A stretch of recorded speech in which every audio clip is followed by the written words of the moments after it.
Цагаан мөрөн жил ардчилсан хувьсгал ялж монголчууд түүх соёл үндэсний бахархлаа зүй сур эрхэмлэн дэглэж бахарх тохиолдож байна. Элхий түүхтэй гэрэлтний хүлээр монголчууд хоёр хүн ивтэй бол төмөр хүрээ мэдбөх. 20 хүн ивгүй бол шавар хүрээ мэд хэврэг гэж эртний цэцэн хөхтэй.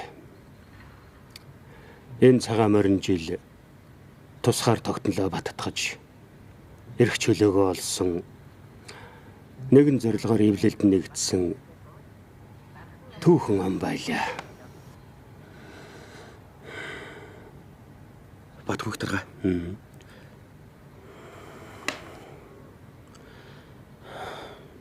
Монголчууд бид чинь одоо Чингис хааны үед дэлхийд даяар Монголын их тайвныг тогтоож байсан.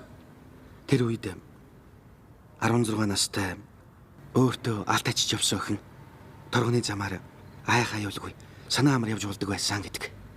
Одоо монголчууд тэр үе шиг ёс зүйд хуульд төрийг тогтоох боломжтой юу? Мориноосоо буулгүй дэлхийг дайлах амархан. Мориноосоо буугаад төрийг төхнүүлэх хэцүү гэж Чингис хаан хэлсэн байдаг. Төрийг төхнүүлэх гэдэг хожигдох хэрэггүй шатар тоглоно л гэсэн үг. Чингис хааны тэр үеэс 100 нар өртөөлөн одоо залуус та бүхэнд ачааны хүндийг үүрэх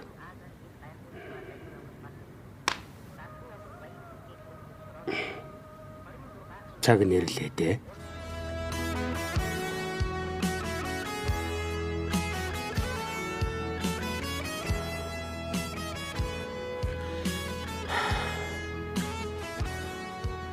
Би Монгол хүний саруул ухаанд итгэдэг. Уртгар намайг зовоо хэлэх үгийг мэн бодож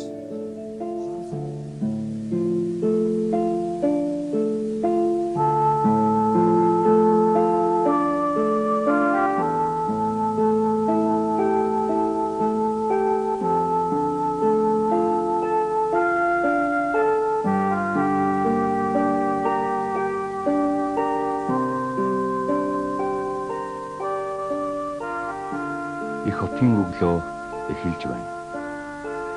Олон нэвтрүүлэг ийм янзаар, ийм үгээр эхэлж байсан байх юм. Гэхдээ энэ нэвтрүүлэг та бидний дурсамжийн тухай нэвтрүүлэг юм.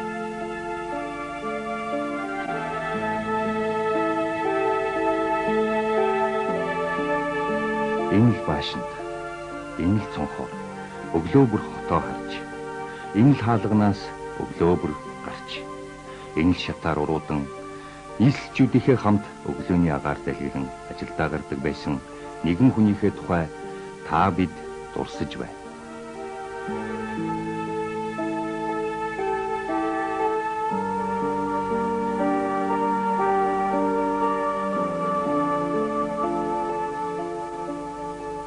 Харин өнөөдөр тэр маань бидэнтэй энэ гудамжаараа алхахгүй болсоор жил хагасын хугацаа өнгөрчихсөн байх юм. Цаг хугацаа гэдэг ямар хурдтай өнгөрч байг энэ жил хагас хилээд байх шиг. Олон жилийн өмнө тэр алс хол суралцах дүү охиндоо бичсэн нэгэн захидалтай. Гэхдээ би монгол хүний саруул ухаанд итгэдэг хэмээн бичсэн. Хожим монголчуудын хувьд ийм ил тод болох юм гэж бодоогүй л байх. Тэр ямар хүн байгаа вэ? Тэр юуны тухай өгүүлэн, юун зовниж, юунд баярлан баясдаг байлаа. Энэ тухай бид уг нь их сайн мэддэг юм шиг байх. Тэгсэн мөртөө бас мэддэггүй юм шиг. Ямар ч байсан бид өнөөдөр түүний тухай, тэрний үзэл бодол, амьдрал тэмцэл, хүсэл мөрөөдлийнхэн тухай дурсаж байна. Дурсхийн учир тэр маань өнөөдөр амьд сэрүүн байсансан бол 38 нас хүрэх байлаа.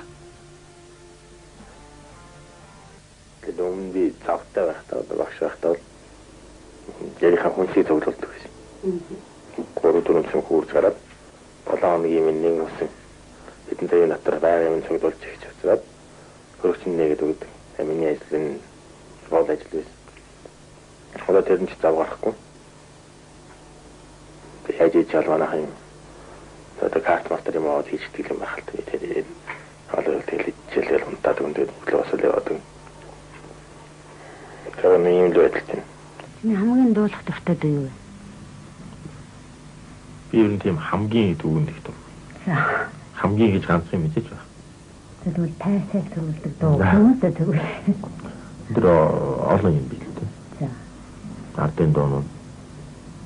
Орчин дуунууд. Рок хамтлагуудаас бол Pink Floyd-ийн хол. Тэр нэг гонцгий марасан байдаг jazz үеч юм байна гэсэн. Тэр Pink Floyd лирик таалагддаг да. Тэр нь сүүлийн үед бол сонгодог хөгжим сонгодог дуу явуулдаг бол тэцэн халтаа болж хөгжмийн зохиолч тэмдэглэл доориг юмны хоолойдгүй байсан. Тэгээд сүүлийн сонсоод асуун дээр наагуу хоолойг юм болоод байгаа. Сонгодог бүжиг бол л дуртай. Ер нь бүх сонгодог юм гэдэг бол хөндөртний авиас альва нэг үеийнх нь төвийн дээд хэмжээг харуулсан юм. Тэрвэл тэрнтэй харьцсан нөр олон байдаг болоо тэр тэмүрдэг. Ийм хамгийн хөндөртний сайн сайхантай харьцсан юм чинь хизээч муу үйлдэл хийхгүй. Ухаан авиас хоёрын хооронд ялгаа гэж байхгүй. Ухаан бол өөр авиас л. Ямар нэгэн гэрэл гэгээтэй сайн сайхныг үлдээсэн бүхэн араасаа дурсамж дагуулдаг ажээ. Нөгөө талаар харуулсал гүнэлтэйгээр салан одсон хувь хүн ард үлдсэн үйл явдлын тухай санан дурсдаг нь мөн л хүний ёс. Дээрх хоёр тодорхойлолтын аль аль нь бидний өнөөдрийн дурсамжинд хамаатай байх юм аа. Дурсамж гэдэг өөрөө хатуу нэхэлтэй. Цаг хугацааны хамааралгүйгээр өн удаан ч үргэлжилсээр байдгийг бас энд хилээд байх шиг. Аавыгаа орлон гэр толгойлж үлдээд ах дүү нартайгаа ижигээ өргөн ажил гэрийн хооронд гүйж явсан тэрээр ард олон өөрийнхөө амьдралыг ийм л маягаар энэ хэмнэлээр цааш явж болохгүй гэдгийг ойлгож болохгүй юм бол яах вэ гэдэгт хариулт өгч чадсанараа бусдаас магадгүй ялгарсан байж болох. Энэ ялгаагаар нь түүнийг нийгэм, нийт олонний сэтгэлгээ ямар ч байсан гэсэн хөдөлгөгч гэсэн үгээр тодорхойлох болсон хэрэг. Өнөөдөр бид энэ ялгааг нь ухаан авиасын альнаар нь ч мэдлээгүй. Энэ бол хувь тавилан, заяа тойрог байсан юм даа. Игэл жирийн амьдрал хинээс ч юугаараа ч үл ялгарах ийм нэгэн амьдралтай Монгол улсын их сургууль багшилж байсан залуугийн тухай нэг нэвтрүүлэг телевизээр тухайн үед гарч байлаа. Тэр нэвтрүүлгийн хэсгээс та бүхэн харж байна.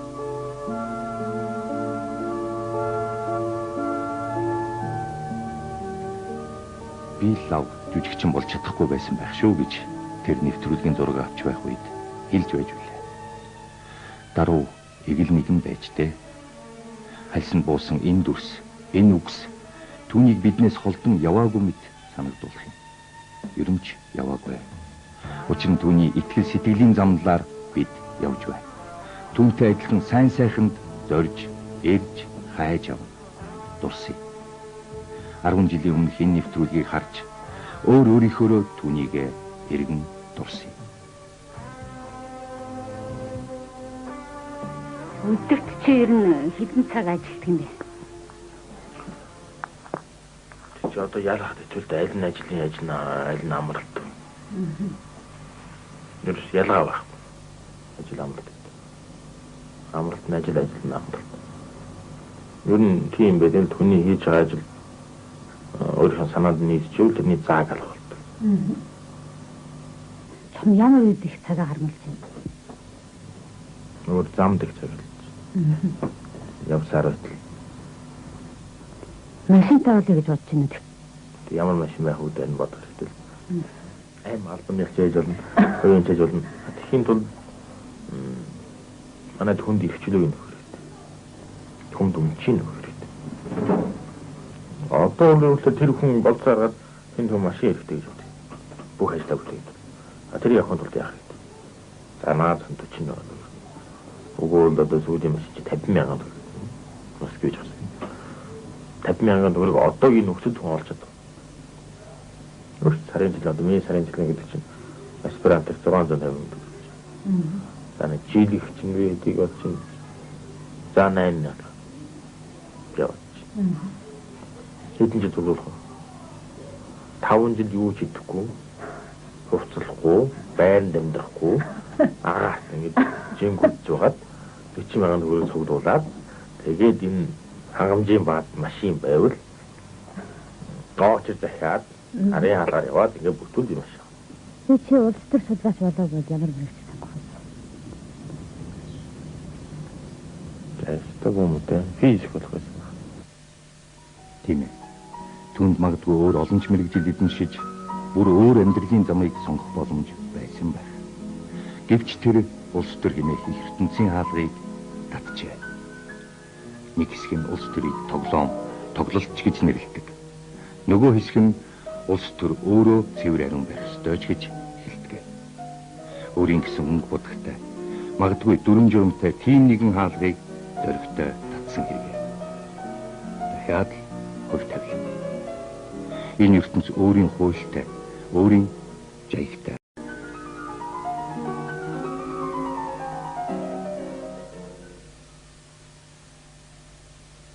Хамгийн их санаа зовж байгаа зүйл бол дараагийн хэдэн сард манай улс маань ямар дүр төрхтэй болох вэ? Зөвчигээ олж чадах нь уу гэдэг асуудал.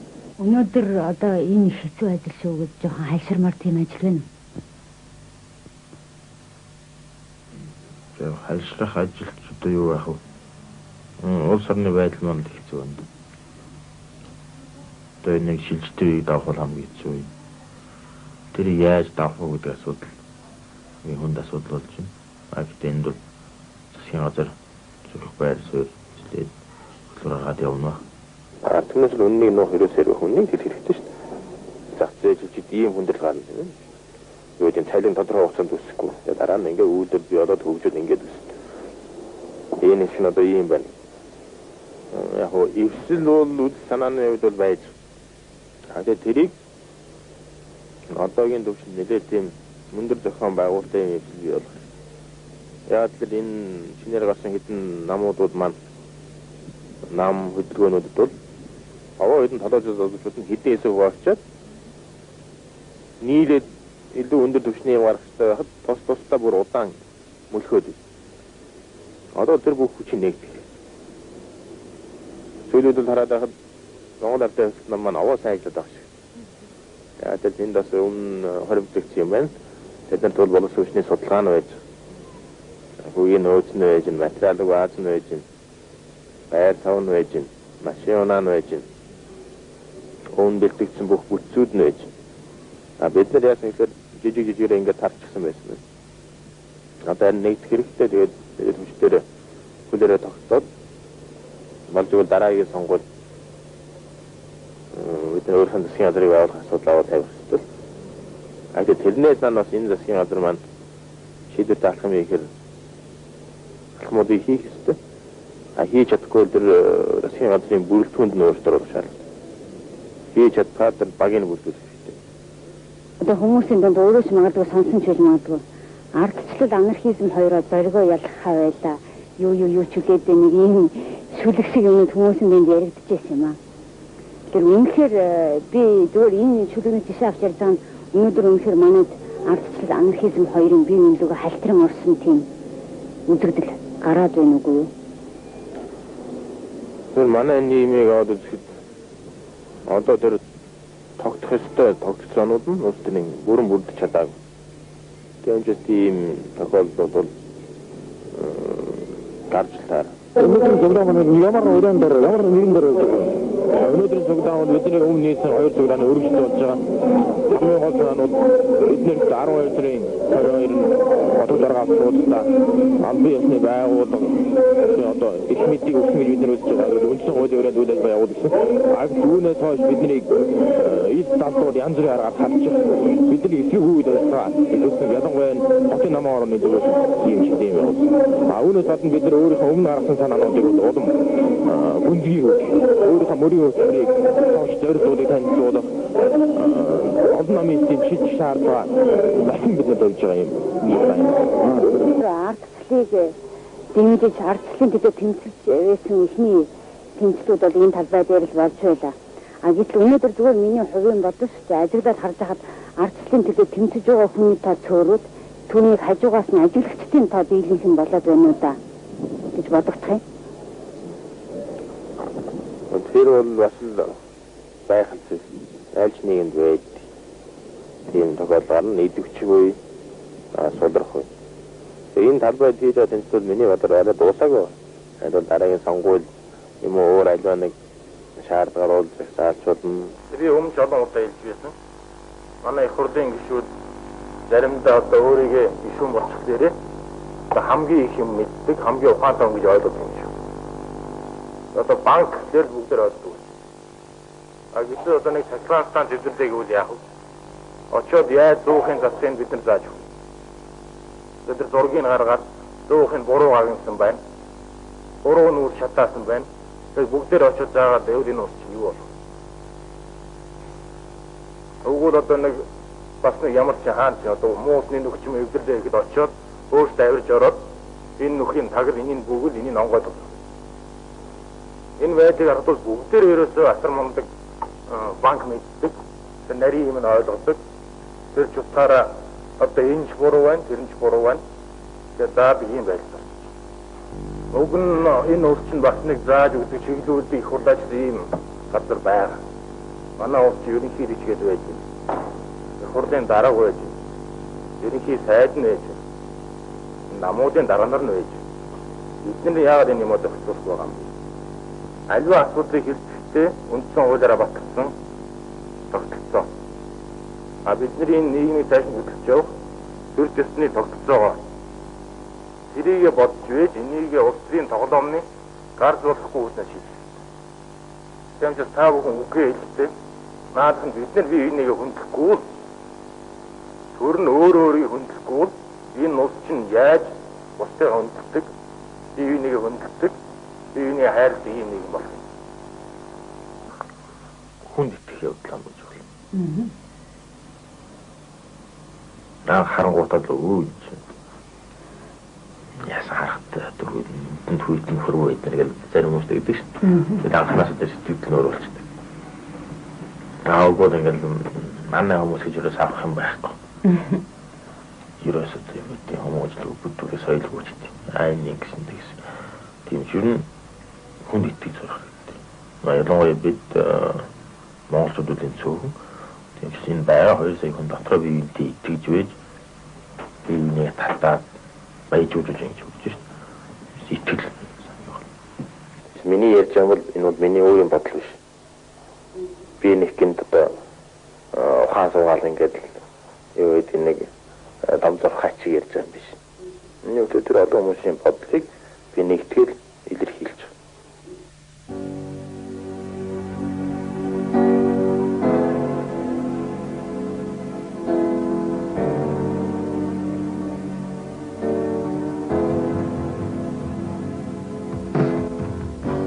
Байсан одоо байхгүй.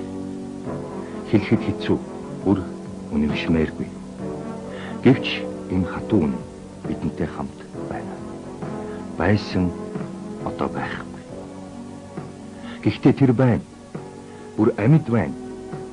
Энэ үгний дараа тайлбар хийгээ хэрэггүй биз. Тэр маань байхч болно.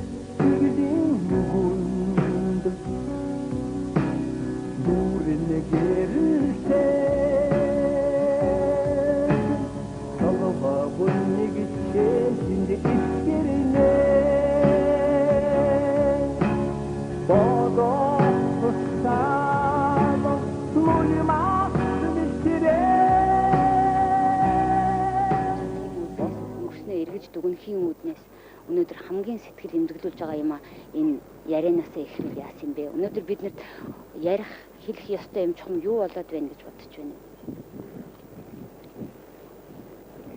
Тэр хамгийн их санаа зовж байгаа зүйл бол дараагийн хэдэн сард манай улс маань ямар дүр төрхтэй болох вэ?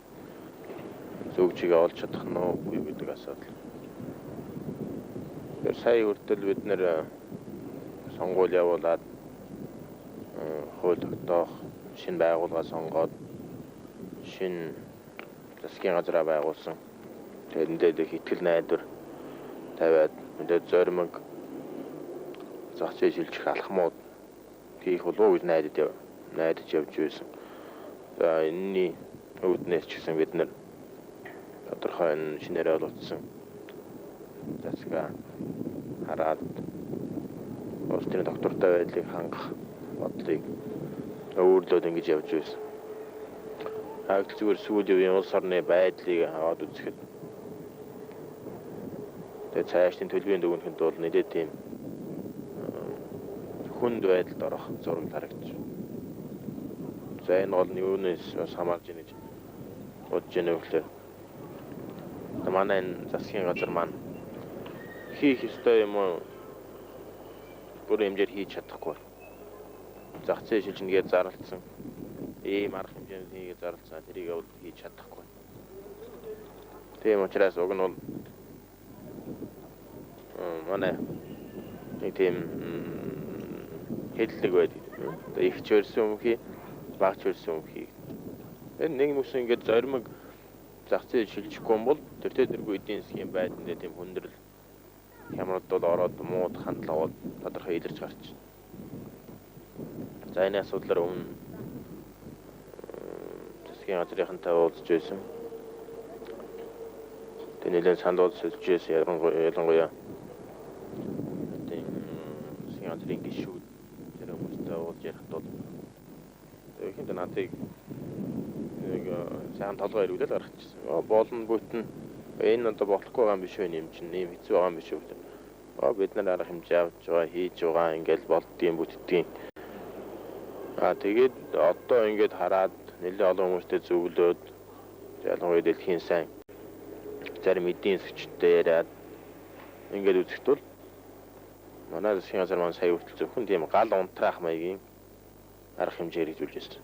Тэрнээс биш эдийн засгийн одоо дээдлийн засгийн газар хийх ёстой арга хэмжээнүүд бол хийж чадахгүй байсан. Тэгэхээр одоо бидний өмнө бол хоёр л зам байна. Нөгөө ингээл гал унтраасаар байгаа л унах. Тэр унал тэр бол ойрын хэдхэн сарын асуудал. Тэрнээс гарахад улам хүндрэлтэй болно. Өнөөдөр бид нар яагаад ийм байдалд орчихвоо? Байж байгаа байдлаа хэтэрхий олон талаас нь хараад хэтэрхий олон талаас нь дүгнээд байна уу? Зөв ялуунаас шулуун дээр зөв миний ойлголтоор бол засгийн газрын зарим гишүүд зах зээл эдийн засаг гэдгийг мэдэхгүй байна. Тийм учраас тэрэнд хэрэгжүүлэх арга хэмжээнүүд хийх алхмуудыг хийхгүй. Тийм учраас уг нь тэр шаардлагууд зарим нэгэн энэ засгийн газрын шийдвэрийг солихоосоор аргагүй юм шиг. Мэддэг үнэн тийм. Тэгэл нэгэн үзэл бодолтой тэрийг хэрэгжүүлнэ гэсэн ийм хэсэг хүмүүс байх шин. Тэрнээс нэгэн зах зээл эдийн засгийн хэрэгжүүлэхэд оролдоод байдаг нөгөөт нь хууч маягаараа одоо нэг хатуу төлөвлөлтөөр зохицуулах гээд байдаг. Энд бол одоо хөгжөлтэй орнууд ярьдаг юм. Улс орны эдийн засгийг өөрчнө гэвэл нэг хүчтэй баг байх хэрэгтэй гэж. Нэг хөл бөмбөгийн баг ч юм уу саксны багтай адилхан гар нийсийн баг байх хэрэгтэй. Манайд бол наазах нэгэд ийм гар нийс эдийн засгийн баг хамгийн дөрөв. Тэрний улс төрийн хангалтын нэдэг улс төрийн талыг хийж чадхаар хүмүүс хэрэгтэй. Нийгэм бос чиглэлийн бодлогыг хэрэгжүүлж чадах гар нийс бие биенийг ойлгодог юм хүмүүс байх хэрэгтэй. Тэр байхгүй нэгдсэн бодлого хэрэгжиж чаддаг. Тэр нь хэн байх вэ гэхээр өсч байгаа ирээдүйд залуучууд байх хэрэгтэй. Манайд бол тийм сайн мэдээлэл залуучууд байна. Зоримог алхам хийх зүйлтэй. Тэгээ гол нь юу гэхээр бид нар үннийг Хизээж худлаа амлалт өгөхгүй доо. Ингээд хэсэг хугацаа болоод сайжирна ингээд. Түүнээс л үннийг нөө хэрэг зэрэг хүнийг тэл хэрэгтэй шүү дээ. Зах зээл чи ийм хүндрэл гарна тийм ээ. Юу гэдэг нь цайлын тодорхой хугацаанд үсэхгүй. Тэгээ дараа нь ингээд үйлдвэр бий болоод хөгжөөл ингээд үснэ. Энэ хэсэг нь одоо ийм байна. Өнөөдөр бол ард түмэнд үнэн байдал яг байгаа хэмжээгээр бол хүргэгдэж чадахгүй байна. Үнэн бол тэдэнд ойлгохдохгүй байна гэж үзэж байна өөрөө. Тий. Ард түмэн бол өөрөө мэдэрч байгаа. Хичнээн ард түмэнд худлаа ярьсан ч гэсэн дээр бол мах картн шилжээд бүх одоо хүнсний зүйл картн шилжээд одоо жишээ нь унааны шатхан олдоо болоод одоо өөр юу гэдэг нь нэлээд за тавилцаа дэлгүүр гараач юм уу тийм ээ. Тэр ч бол харин зөв л би тэрийг бол харин зөв гэж бодож байгаа. Ер нь бол яг өдөр тутмын амьдралд мэдэрдэг юмнууд нь ингээд улам хөндрөөл ирэхлээр бол хүн мэдэж эхэлж байгаа л юм олдохоо байлдаг. Сүүлийн ингээд би хүмүүсийг хараад байгаа тэр гар дээр бэлэн мөнгөтэй хүний тоо олон болцсон. Өмнө нь үгүй тийм байгаагүй шүү дээ. Тэгсмэрт авах юм байх. Энийг бол хүн яг тэр ердийн ухамсарын төвшөнд бол ойлгоод байгаа. Энэ нэг л юм болоод байна гэж. Засгийн газар бол тэрийг эдийн засгийн бодлогын хэмжээ. Тэр макро төвшин гэж ярьдаг. Тэр хэмжээнд нь ухамсарлуулад ойлгуулад ийм хүндрэл болно, ийм үеийн дарах хэмжээ хэрэгжүүлэх хэрэгтэй. Гэт хүмүүсээ ойлгож итгэлийн аваад тэгээд тэрийг зорим хэрэгжүүлэх хэрэгтэй. Тэгээгүү тохиол бид тэр олон улсын баахан эдийн засгийн болоод орлоо шүү дээ. Олон улсын валютын фонд, Дэлхийн банк, Азийн банк энэ арга хэмжээнүүдийг хэрэгжүүлэхгүй байсан бол тэднэрт ороод хэрэггүй байсан. Яг тэрнтэй л дандаа уйлдаж энэ үйл ажиллагааны явдаг. Тэгээд дэлхийн нийтээр тогтсон тэр хэрэгжүүлэх ёстой арга хэмжээнүүд шүү дээ. Тэрийн зүгээр аваад хэрэгжүүлж хэрэгтэй шүү дээ. Тэрнээс биш одоо юу гэдэг нь Монгол хүний ухаан бол одоо хамгийн сайн гэдэг юм. Тэр утгаар нь тэр бид нар тавг бид нар бүр нэг өөр хүмүүс юм боловсруулна. Тийм хідээж байдгүй. Бүгд тэр хөгжсөн зах зээл шилжсэн орнууд чинь тэр нийтийг зарчмуудаа л хэрэгжүүлсэн. Тэгэхээр энэ дээр бол цаг хугацаа их алдаж байна гэж өөрөө ярьж байна. Тэгэхээр ер нь монголчууд бол уул үзэлгүй хормой шууж ус үзэлгүй гутал тайлж болохгүй. Яарвал даарна гэдэг олон зүрт зүгэл дээ. Ер нь ингээд цаг хугацаа алдаж өнөөдрийн маань хөгжлийн хурд бол өдөр сараар биш цаг хормоор хэмжигдэх болчлоо. Үүнд монголчуудын маань нэг үндэсний зан гэх юм уу да.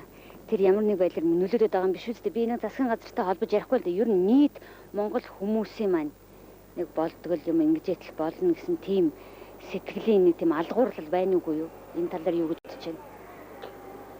Алгууралт байгаад бол засгийн газарт л байна. Тэрнээс биш би харж байгаа шинээр одоо яг хувийн үйлдвэр байгуулалт ч юм уу бизнес явуулж байгаа залуучууд.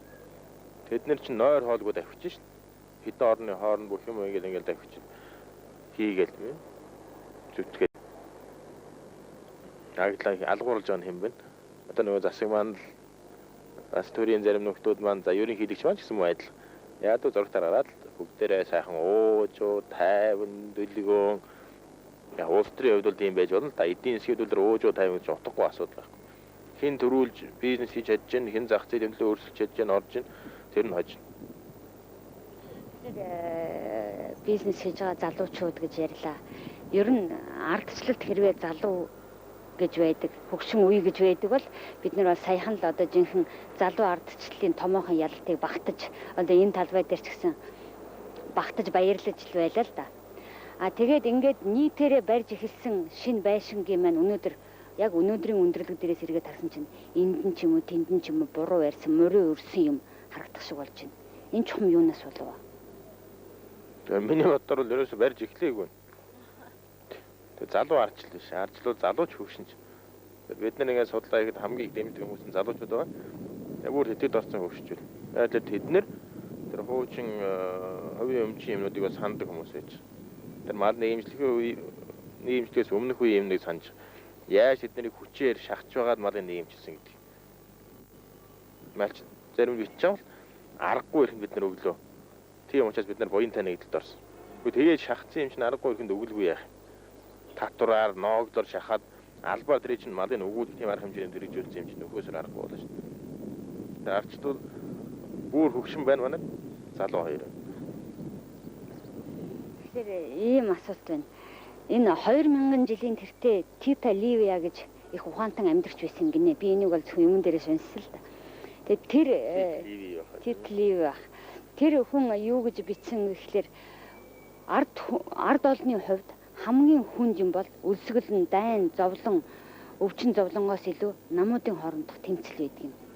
Энэ юунаас ч илүү их хохирол ард түмэнд авчирдаг юм аа гэж ярьж байна. Өнөөдөр энэ намуудын хоорондох тэмцлийн эхний шинж тэмдэг нэлээд тодорхой манай улсад харагдаад байна уу да. Өөрт чинь ингэ санагдаж байна уу? Тэр миний бодож байгаа зүйл юу вэ? Айл нь Орос орныхын төлөө байвал тэр тэмцлүүнийг аюултай биш. Гэтэл тэр нь тэрнээсээ халиад өөр нэг улсын сонирхолтой. Өөр нэг үзэл сурталын өөр орноос орж ирсэн тийм үзэл сурталын сонирхолтой хамтраад тэр сонирхлын үүднээс улс орны бодлого явуулах гад үзвэл тэр нь аюултай бол. Тэрс хоёулаа улс орны төлөө зөвхөн арга замын хувьд тэрэн дээр маргаан байвал өөрөө. Тэгэхээр зүгээр миний бодсоор энэ шинэ гарсан хүчнүүд маань нэг хэсэг бие дааж явлаа. Одоо дахиад тэдний дунд нэгдэл бий болох хэрэгтэй. Тэгээд одоо юу гэдэг арчсан хүчнүүдийн дараах нэгдэл. Арай чанарын өндөр шатны нэгдэл гарч ирэх хэрэгтэй. Яг хоо эвсэл бол үйл санааны хувьд бол байж. Тэгээд тэрийг одоогийн төвшөнд нэлээд тийм өндөр зохион байгуулалтын юм эвсэл бий болох хэрэгтэй. Яг л энэ шинээр гарсан хэдэн намуудууд маань нам хөдөлгөөнүүдэд бол овоо хэдэн толгойч залуучууд нь хэдэн хэсэг хуваачаад нийлээд илүү өндөр түвшний юм гарах хэрэгтэй байхад тусдаа бүр удаан мөлхөөд. Одоо тэр бүх хүчийг нэгдэх хэрэгтэй. Сүүлүүд бол хараад байхад Монгол ардын хувьсгал нам маань овоо сайн ажиллаад байгаа шиг. Яа тэр тэнд бас өмнө хоримтлагдсан юм байна л. Тэднэрт бол боловсон хүчний судалгаа нь байж. Санхүүгийн нөөц нь байж, материалын бааз нь байж, байр сав нь байж, машин унаа нь байж, өвн бэлтгэгдсэн бүх бүтцүүд нь байж. Бид нар яасан гэхээр жижигээр ингээд тарчихсан байсан байна. Одоо харин нэгдэх хэрэгтэй. Тэгээд хүчтэр хүлээрээ тогтоод болж игэл дараагийн сонгуул бид нар өөрхөн засгийн газрыг байгуулах асуудал аваад тавих хэрэгтэй л. Тэгээд тэрнээс нас энэ засгийн газар маань шийдвэртэй алах юм ихээр алхмуудыг хийх ёстой. Хийж чадахгүй тэр засгийн газрын бүрэлдэхүүнд нь өөрчлөлт оруулах шаардлагатай. Хийж чадхаар тэр багийг бүрдүүлэх хэрэгтэй. Одоо хүмүүсийн дунд өөрөө ч магадгүй сонсон ч байж магадгүй. Ардчлал анархизм хоёроо зоригоо ялгахаа байла. Юу ч үлээд нэг ийм шүлэг шиг юмнууд хүмүүсийн дунд яригдчихсэн юм аа. Тэгэхээр үнэхээр би зүгээр энэ шүлэгнээс жишээ авч ярьж байгаа нь өнөөдөр үнэхээр манайд ардчлал анархизм хоёрын бие биенлүүгөө халтран орсон тийм үзэгдэл гараад байна үгүй юу? Тэр манай нийгмийг аваад үзэхэд одоо тэр тогтох ёстой тогтолцоонууд нь улс төрийн бүрэн бүрдэж чадаагүй. Тэгэмжээс тийм тохиолдлууд бол гарч таар. Өнөөдөр ардчлалыг дэмжиж ардчлалын төлөө тэмцэлж байсан ихний тэмцлүүд бол энэ талбай дээр л болж байлаа. Гэтэл өнөөдөр зүгээр миний хувийн бодсон шүү дээ. Ажиглаад харж хахад ардчлалын төлөө тэмцэж байгаа хүний тоо цөөрөөд түүнийг хажуугаас нь ажиглагчдын тоо дийлэнх нь болоод байна уу да гэж бодогдох юм. Тэр бол бас л байхал зүйл. Айлч нийгэмд байдаг. Тийм тохиолдол гарна идэвхжгүй сулрах үе. Энэ талбайд хийж байгаа тэмцэлүүд миний бодлоор арай дуусаагүй. Энэ бол дараагийн сонгуул юм уу өөр альва нэг шаардлагаар бол жагсаалчулна, цуглаанчулна. Зоригийн намтад бусдаас онцгой ялгах юмгүй. 1962 онд Улаанбаатар хотод төрж 1980 онд дунд сургууль, 1985 онд их сургуулийг төгсгөж Улаанбаатар хотын хувьсгал залуучуудын эвлэлийн хороонд зааварлагч Монгол Улсын их сургуульд багшийн ажил хийж байсан. Чөлөө цагаараа ном унших, саксофон бөмбөг тоглох, уул хадаар явж шинийн үнд дуртай гэж өөрөө ярьсан. Гэвч тэрээр өнөөдөр хийх дуртай юм оролдохын хооронд улс орныхоо төлөө хийх ёстой шаардлагатай гэж үзсэн зүйлийн төлөө оюун бодол цаг заваа гаргацсан. Ялалтын талбай дээр ихсэн энэхүү яриагаа би зоригийн өрөөнд, ажлынхаа өрөөнд үргэлжлүүлсэн юм. Ер нь хизээ ч юм урд өмнө 2 жилийн өмнө ч юм уу, оюутан багтаа ч юм уу ийм засгийн газрын ордонд ийм өрөөнд ийм алба гүйцэтгэж сууж ийн гэж ер нь төсөөлж ирсэн үү? Тэр үед ч л тийм төсөөл байгаагүй л дээ. Одоо тэгээд хуучин төсөөл эвддэг үе учраас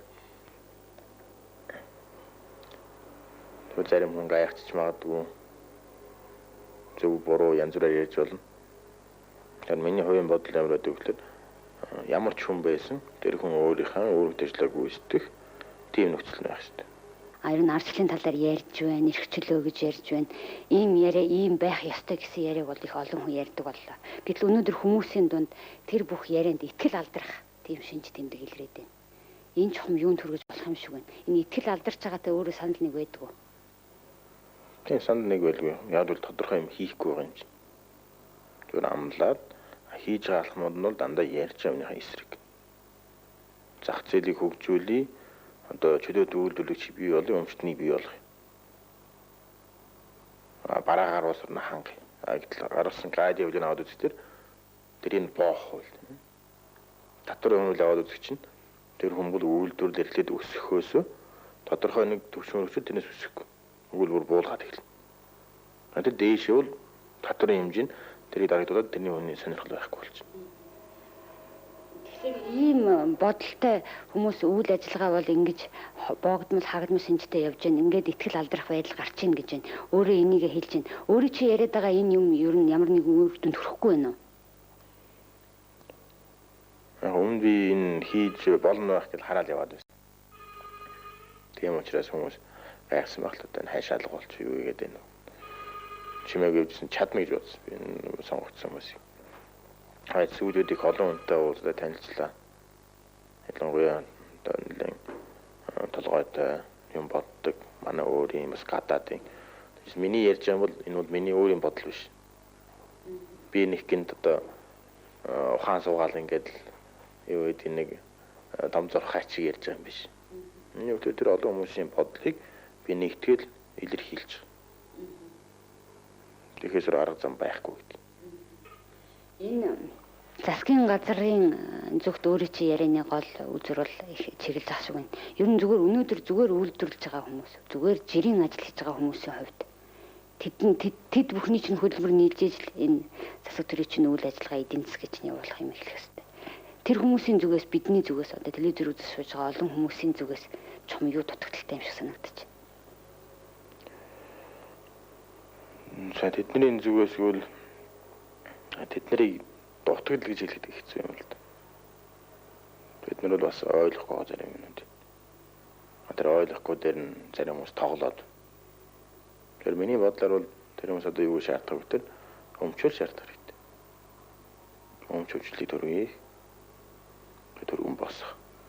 Тэгэхээр л одоо айлгаад байгаа л тийм аа. Яана алдчихвол яана. Хүн чи мэдгүй юмнаас их айдаг. За ингээд юу гэдэг.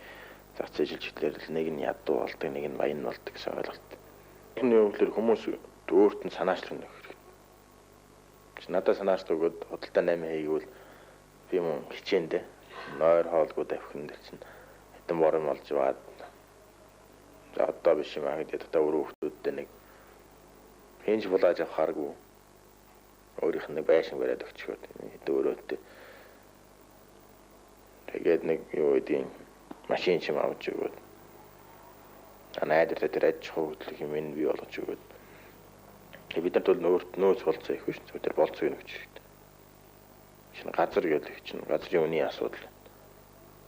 Тэгэл газрын хурдан шилжүүлэлт тэр ногоо таригдалт. Өөр хэрэгцээ яттай хангаж. Тэр болцоог өгөх хэрэгтэй шүү дээ. Төр бол уг нь олон төр засаг чинь тийм үүрэг гүйцэтгэх хэрэгтэй байхгүй. Өөрийнхөө иргэд өөрсдөө хэрэгцээг болж үл хангах. Бие биений хэрэгцээг хангаж өгөх. Тэрэнд нь саад бас юмнуудыг аваад харин тийм маягаар хангаж болохгүй хэрэгцээнүүдийг бол татварын бодлогоор хангаж байгаар. Тэр дээд түвшний нийт үндэсний эрх хамгаалсан тэр гадаад улс төрийн бодлого нь байд юм уу, цэргийн бодлого нь байд юм уу. Нөгөө тодорхой чиглэлийн шинжлэх ухааны бодлогоч байдаг. Боловсруулагч байдаг. Тэрүүгээр тэрнээс бүгдийн төр зохицуул нэгтлэр энэ зах зээл өгжөөд тэр олон мянган нэгж бий болж аваад бүгдийг хянах арга байхгүй шүү дээ. Шаардлагач байхгүй. Өөрөө бол шинжлэх ухааны коммунизмын онолоор мэрэгжил эзэмшиж дээд сургуулийн диплом авсан хүн. Өнөөдөр яг өөрийн чинь үзэл бодолтой энэ сургууль сурч эзэмсэн мэрэгжил хоёрын хооронд их зөрүү гарч байна. Зөрөө гарлгүй яа. Тэр их юм мэддгүй байсан байна. нэг юм бас надад худлаа зааж байсан байна. Яг тэр үеэс хэрэгтэй болж үлдсэн бас юмнууд би тэрний үлээр арга зүй зарчмууд яаж асуудалд хандах вэ гэдэг. Яг үндсэн тэр одоо чигжээс юм.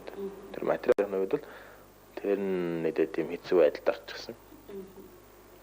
Арга зүй нь бол энэ бол нийтлэг арга зүй. Философи эртний грекээс навахад ахуулаад эртний энтэг дорн техник философиос ахуулаад үзчихсэн учраас тэндээс авах нүүд нь байсан. Философийн чиглэл. Яг шинжлэх ухааны коммунизм гэдэг тэнд нийлээд хэсэг нь бол дээрээс ямар ч амьдралгүй болцсон зүйлүүд байна. Тэр өөрөө бол яг энэ ардчлалын тэмцэлд орохоос өмнө бол яг шинжлэх ухааны коммунизмын онлоо оюутнуудад зааж байлаа. Тэгэхээр яг сургууль сурчээснараа зааж ирсэн үү? Эсвэл өөрийнхөө үзэл бодлоос хичээлээ зааж ирсэн үү? Тэнд бол эхний үед би нэлээд номоор явах гэж оролцсон. Тэнд бол оюутнууд сонирхолгүй байна гэдэг нь тодорхой болсон. Сүүлд нь би зөвхөн голдуу юуны чиглэл рүү оруулсан л да. Улс төр судлалын чиглэл рүү. Тэрэнд нийлүү их цагаа зардаг. Тэгээ бодж үл өөрийнхөө бодлыг ярихыг орддог байсан. Тэгээ номууд нь их хурдан хуучирсан шүү. Жид болоод нэг ном хуучирдаг юм учраас голдуу сэтгүүл шинэ санаа гаргасан өгүүлбэрүүд тэрэн дээр л үнэлж шинэ санаануудыг нь гаргадаг байсан. Сүүлийн үед нэлээд тийм баримтлах гэж байгаа үзэл тэрийг өөрийнхөө холбоо намынхаа үзэл баримталд оруулах гэж бодож байна. Бид нар өөр гэр бүлийг анхаарлаа. Нийгмийн жинхэнэ одоо өөр гэдэг юм тэр өөрийнхөө өөрийг өсдөг шүү. Тэнд амьдралынх нь гол баталгаанууд нь юусан байх шүү. Тэнд цаашаа хүүхдүүдэд юм өвлүүлэх шин чанарууд нь байх шүү. Тэнд яс суртахууны дээр өндөр түвшний шаардлагууд байх шүү. Хүний амьдралын тал нь зайш өнгөрч байхаар өнгөрөхдөө хоосон биш. Авгатаа өнгөрч байхаар ийм хэсэг болохын төлөө бид нар явна. Тэгэхгүй манай гэр бүл ярьж байгаа одоо бас нэлээд өвдөрсөн. Нэвтрүүлгийн минь богинохон хугацаа ингээд дуусчих шиг нь магадгүй үзэгчдийн минь асуух гэсэн асуултыг би асуугаагүй ч гэж магадгүй. Тэгэхээр нэвтрүүлгийн хаан төгсөлд би өөрөөс чинь юу хүсэж байна вэ гэхлээр би одоо асуулт тавихгүй. Та үзэгчдэд хандаж юу хэлмээр нь тэрийг хэлэхгүй юу? Тэгэхээр ярьдаг шүү. Айвал бүхий хийвэл бүү гэж. Зах зээлд шилжинэ гэж бодсон бол би даасан улс болно гэж бодсон бол тэгэл хийх хэрэгтэй. Бэрхшээл гарна. Шилждэг үед бол зарим хүмүүс бас ядарна, зовно, юм хомсдно. Олон нийтлэр ийм байдлаар ингэж сонжирдод байх юм чи. Утгач байхгүй, шаардлагач байхгүй. Тэгээ учраас би засгийн газар хандж хэлмээр байна. Нэгэнт ихэлтэй зарлаа томгсон дээрээ хийсэн шиг хийж. Ард түмэнд бол тэр хүндлэлийг ойлгоод тэгээд нэдэд санаачлагтай идэвхтэй даван тулах хэрэгтэй. Зөв залуучууд бол харин гайгүй байх гэж бодож. Бид нар бол ухаан сэргэлэн бид нар хичээхэд бизнес оролдох бүгдийн санаачлаа гаргахад бол нэг даван тулах дараа дөхөн болно байх. Яг жаахан хэцүү болох хэсэг нь бол хайцангуу тийм үеийн тогтвортой цалин ажил хийх хүмүүс юмуд үйлдвэрлэлийн бас салбарын нэг хэсэг жоохон ядарна.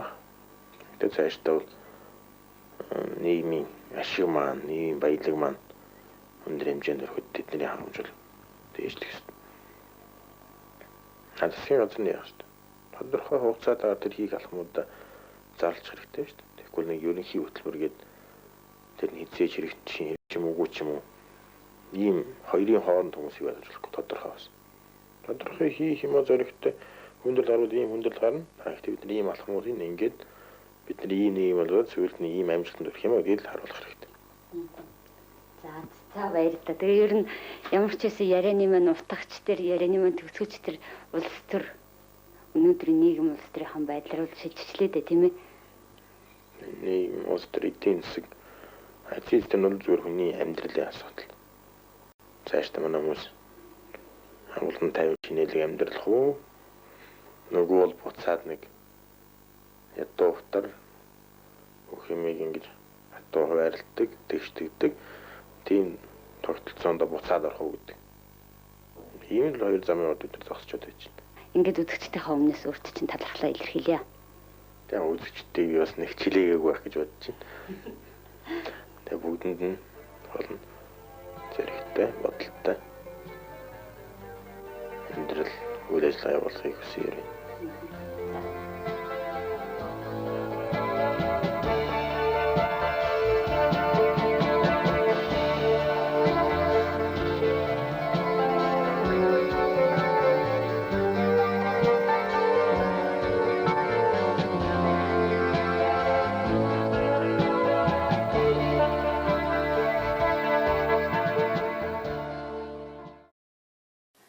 Юусэн сарын дараа нэлээд удаан сууж ярилцаж байхдаа би зоригийг их л бодлогошронгүй болоод нүдэнд нь үргэлж гялцаж байдаг, хизээд гараад ирэхэд бэлэн байдаг тэр нэг хошигнол инээд нь алга болчихсон юм шиг санагдаж байсан. Тухайн үеийн бодлоо би одоо та бүхэнтэй хуваалцаж байна. Харин танд одоо төрж байгаа сэтгэл бодлыг үзэл бодлын зүрэг дээр үлдээе. Би өмнө олон удаа хэлж байсан. Манай их хурлын гишүүд заримдаа одоо өөрийгөө гишүүн болчих дээрээ хамгийн их юм мэддэг, хамгийн ухаантай хүн гэж ойлгож байна шүү. Одоо банк дээр бүгдээр ойлгодог. Гэтэл одоо нэг цахилгаан зөвлөлтэй гэвэл яах вэ? Очоод яаж зөөхөн засахыг бид нар зааж өгнө. Бид нар зургийг гаргаад зөөхөн буруу гагнсан байна. Буруу нүүр шатаасан байна. Тэгээд бүгдээр очоод заагаад байвал энэ ус чинь юу болох вэ? Өгвөл одоо нэг бас нэг ямар ч хаан ч одоо муусны нөхчм өвдөрлөө гэд очоод өөртөө авирж ороод энэ нүхийн тагэр энэ бүгд энийг онгойд болсон. Энэ байдлыг харахад бүгдээр ерөөсөө асар мундаг банк мэддэг, нарийн юм нь ойлгодог. Тэр ч утгаараа одоо энэ ч буруу байна, тэр нь ч буруу байна. Тэгээд заад ийм байлаа.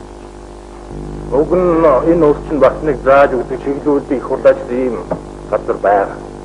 Манай улс ерөнхий хичгээд байж байна. Их хурлын дарга байж байна. Ерөнхий сайд нь байж байна.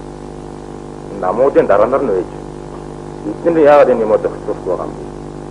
Аливаа асуудлыг хэлэхдээ үндсэн хуулиараа батлсан тогтолцоо. Бидний нийгмийг цааш хөтлөж явах төр төсний тогтолцоогоо тэрийгэ бодж байж энийг улсын тоглоомны гар зурхгүй хүснэ шийдэх. Тэгвэл та бүхэн үгүй хэлдэг. Наадхан бид нар энийг хөндлөхгүй. Төр нь өөрийг хөндлөхгүй. Энэ улс чинь яаж устай хөндлөдөг? Энийг хөндлөдөг. Энийг хайрлах юм нэг юм байна. Ер нь энэ 6 жилийг авд үзэх юм бол Монголын ардсан холбооны анхны тавьсан зорилт биелсэн мэтээр хүмүүс тайлбарлах гэж оролдоод янз бүрийн үлгэр ярьдаг байсан. Ийм маягаар 4 жил ийм хийнэ гэж амлалт дүүрэг авдаг засгийн газар байх юм бол дараагийн 4 жил дахиад ийм маягийн үлгэр сонсож явах бид нар шаардлага байна уу үгүй юу? За үүнээс гадна яг ардсан хүчинтэй холбоотой нэг үлгэрийг одоогийн их хөрчд явуулдаг. Юу гэхээр Монгол орныг зөвхөн одоо нас тавцсан 60 гарсан хүмүүс удирдах ёстой гэдэг. Мөн ч нарт аваад үзэхэд манай улс цэцгэж өсөжсэн үеийг аваад үзэх юм бол Чингис хаан тэр үед Монгол төрийн одоогийн харуу тэргүүн болохдоо заавал тийм одоо 60 гарсан өвгөн байгаагүй гэдгийг санаж байгаа.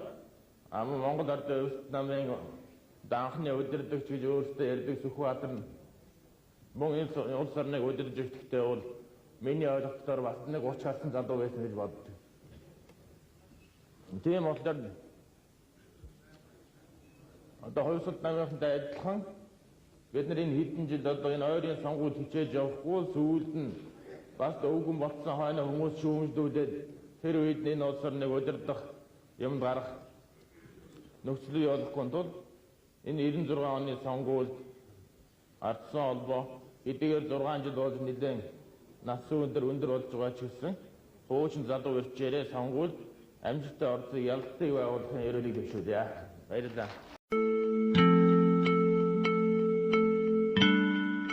Манай улс бол нэгэн парламентын улс учраас ерөнхийлөгч хэн байх нь бол нэлээд одоо их чухал биш. Хамгийн гол нь улсын их хурл яаж бүрдгээс гол хамаарах гэдэг. Эрх мэдлийн ихэнх нь Юунаас яг манай үндсэн хуулиар парламент байгаа. Тийм учраас ерөнхийлөгчөөсөө илүү хамгийн наадлын чухал асуудлын сонгуул байв. Их хурлын сонгуул байв. Одоо өчтөр Хонсолт намын нарийн чиндар инх мандах ярьсан байна. Сонгуулийн үеийн талаар. Тэг сайн тогтцоо сонгож. 52 нь бол 52 тойрог байгаад мажоритараар хийгээд үлдсэн 24 суудлын 6 том тойрог болгоод 4 суудл. Мөн ч нарт яаж яана үгээр энэ яг ижил маягийн системийг өөр нэрээр л хийж байгаа байхгүй. Тэгээ энэ нь одоо хаана хэрэгэлдэг юм бэ гэж судалсан чинь 40-од оны сүүлээр хятад хэрэглэж ирсэн. Дараа нь Тайван, Чангашин гэдэг. Тийм Чангашин үед хэрэглэдэг. Одоо тэр депутатууд сууж байгаа ш. Одоо Тайван дээр бүгд депутатууд сууж байгаа. Тэр өөр Монголоос сонгосон депутатууд хүртэл сууж. Тэр хятад сонгогдсон. Тэд нар ч одоо тийш нүүчээд 40-од оноос хойш сонгогчод одоо бүх насаараа сууж байгаа байхгүй. Дараа нь Тайван дээр чинь тэрийг үргэлжлүүлж хэрэглээл.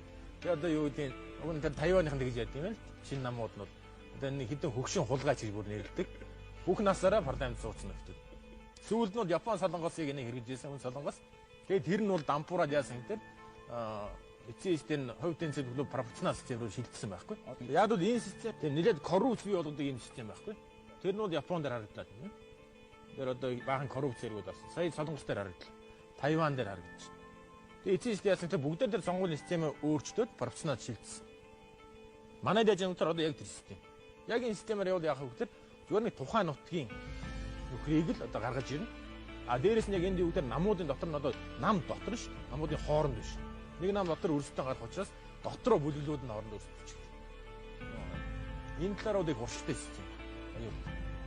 Тэгээ сүүлд нь одоо юу гэдэг тэр нь засал хэцүү болоод ирэхээр энэ биднийг дагах юм байна. Тэгвэл заавал нэг зовлон туулдаг гэдэг шиг энэ хятад, Тайван, Япон солонгос системийг давж иж явах хэрэгтэй гэдэг ойлголт байдаг юм. Тэгээ би намын хаврал дээр шилж байсан. Олон хүмүүс ярьж байсан. Бид нар бол мэдээж хүн амьдралаа дэвшлүүлэхийг бодно. Тодорхой нам бэгч бодно. Тодорхой эдийн засгийн бүлэглэж байдаг юм уу? Компани гэдэг нь тэр бас бэгчийг бодно. Хамгийн улсын сонирхол гэж хамгийн дээдлийн уул үндэсний сонирхол байж байгаа. Тэгэхээр энэ бүгдийг нь бол бодолцох хэрэгтэй. Гэхдээ бид нар дарааллаа хязгаарч алдаж болохгүй. Тэгэхээр бид нар уул үндэсний сонирхлыг хамгийн тэргүүнд тавих хэрэгтэй. За тэрний дараа одоо хамгийн том бүлэг нь юу болох вэ? Мэдээж хэрэг манай нийгмийн амьдралд бол энэ намууд байж гин тодорхой одоо нийтлэг болсон бүлгүүд, нам одоо олон нийтийн байгууллагууд тэгэхээр тодорхой том нийгмийн томоохон бүлгүүдийн сонирхлыг хамгаалсан юм байгууллагууд. Тэр сонирхол нь бол одоо үндэсний сонирхлын дараа явах хэрэгтэй. Тэрний дараа мэдээж хэрэг тодорхой бүлгийн юм уу компани сонирхол байж болно. Бид нар бол тодорхой хэмжээний ашигын байгууллага тэдний хандлага хөөцөлдөн. Тэгээд дөрөвт нь мэдээж хувь хүн амьдралаа дэвшлүүлэх сайхан амьдрах бодол бий. Тэр нь бол одоо бүх цаг үед л байж л байсан. Тэгэхээр энийг бас тооцох хэрэгтэй. Тэгэхдээ бид нар бол энэ дараалал алдаж болохгүй. Энэ дараалал алдах юм бол тэрнийг юм одоо юу гэдэг нь ялцрах төвшөнд орно. Одоо энэ бол бус дарны жишээнээр бол харагддаг шүүд. Улсын сонирхол хойшин тавиал эхлүүл бус сонирхол нь дээш гарч байна. Тэр энэ дараалалаар сайн бодож явах хэрэгтэй юм шиг байна. Тэр сонирхлууд бол байнга байдаг ялч нийгэмд тэрийг зөв уялдуулах энэ дарааллын зөв барих асуудал хамгийн чухал.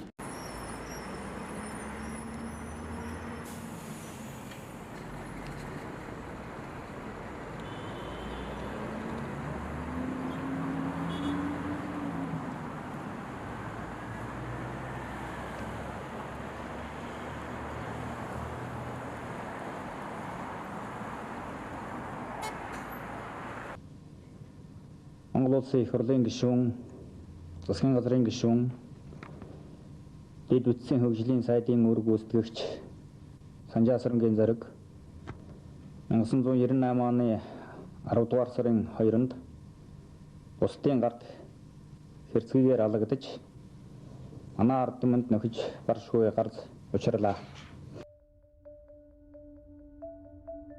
Ер нь гэмт хэрэг үлдэж байхдаа энэ уг хоёр этгээдийн хоорондоо ярьж исэн зүйл бие биентэйгээ харьцаж байгаа байдлыг харах юм бол тийм ял шийдэгдсэн хүмүүсийн хооронд ярьдаг тийм жаргон яриагаар улгаачаа алан шүү хамаа гэсэн иймэрхүү этгээд үгэлэг бол хэлж исэн. Би нэг харьцаж байхдаа. За эрэгтэй эмэгтэй хүн байсан гэдгийг хохирогчийн гэр бүлийн хүний мэдүүлэг болон үүдэн зогсож байгаа, танхи тац зогсож байсан хоёр гэрчийн этгээдийн мэдүүлгээр бол батлагдж байгаа. Шарахыг бол дээрээс их доош нь ингэж отголсон шарах байна гэж ингэж үзэж байгаа. Ажиллагаа бол зохион байгуулж байна. Аль болохоор л хурдан илрүүлнэ гэж бодож байна.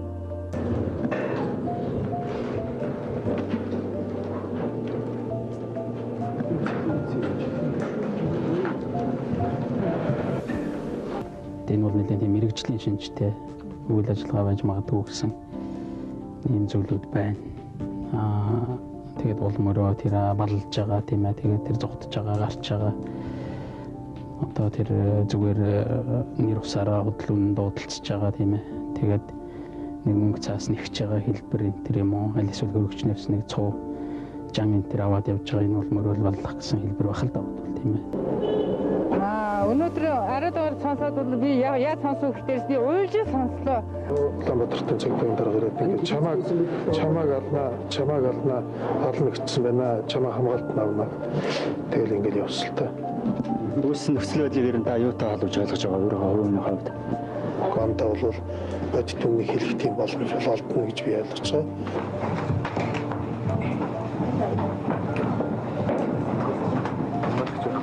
Болгоомжлуулах зайлшгүй хамгаалж хацал арга хэмжээг авсангүй гэж өнгөрсөн хань нь бол харамсаж байна. Энэний хэдэлдөө ээж хийн өмнө үнэхээр гимбуруудтайгаа мэдж байна. Олон түмэн бол хамгийн гол нь элдв өдөө хатгалахад автаж өөр хоорондоо эв түнж хагарах явдал ерөөсөө хэрэггүй гэж бодож байна.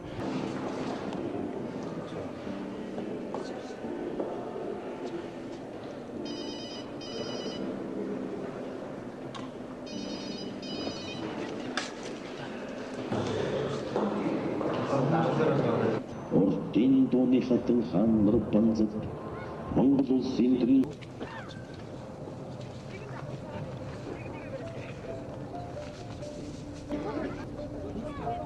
жоохон чуть хасаа.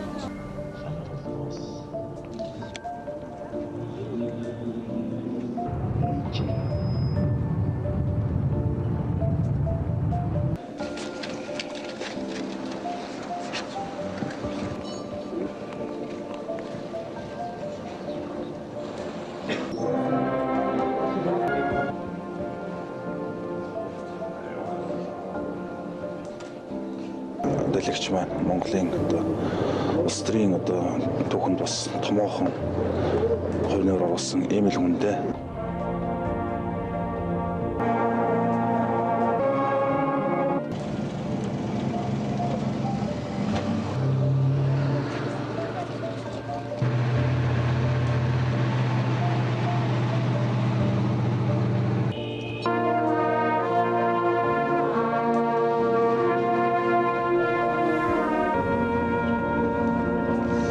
Бид бүхэн нөхөж болшгүй дардстаа оцорлоо.